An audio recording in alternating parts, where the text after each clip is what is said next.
from the LULAC political letter to break it all down for us. Always a pleasure. Thanks for joining us. Happy to be here. Thank you. All right, let's talk about everything that happened today. Of course, Pennsylvania going red for the first time since 1988, a huge part in the effort that got Trump elected. But you see, there's still that divide out there. Not everyone on board. Did you hear his speech try to heal that divide a little bit today? Well, right. Basically, the speech was a combination of his campaign as well as his vision for America. And I think it's very important for a president to have a vision for America, and he certainly has that. The one thing that struck me was he kept on using the word disarray. And that bothered me a little bit because when you talk about disarray, Inauguration Day is a day that basically celebrates America and basically gives people the right to protest. We've never had in our 240-year history an overthrow. We had a peaceful transition. So when he says disarray, that's not disarray, okay?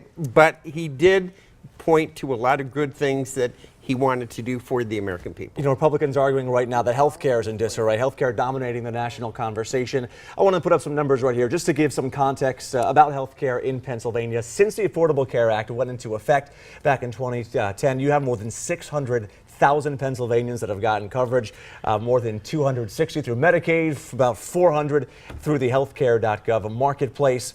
Going forward, did you hear anything in the speech today about what's going to happen as far as repeal and replace, or is this still something too much up in the air here? This is going to be a major issue for him because basically right now, people say that entitlement is a dirty word, but people are getting this health care right now. And to not have anything to replace it is going to be a disaster for the Republican Party. The Republican Party Congress wants to get rid of the incentive where you had to actually pay to get into health care. Like, in other words, like you had to pay a fine if you didn't take the health care. That actually funds the program. You can't get rid of that and then try to replace it with something because you won't have funding. Have to keep the bad to have the good in there as exactly, well, right? And that's going to be one of the biggest things he's going to be faced with, and so far he's been giving generalizations on that. You know, the inauguration can be such a great time to make that final pivot from being a candidate to being the president of the United States. Do you think now President Trump was successful in that goal today? He did. The people who are against him are going to say that he didn't, but I think that it was a strong speech.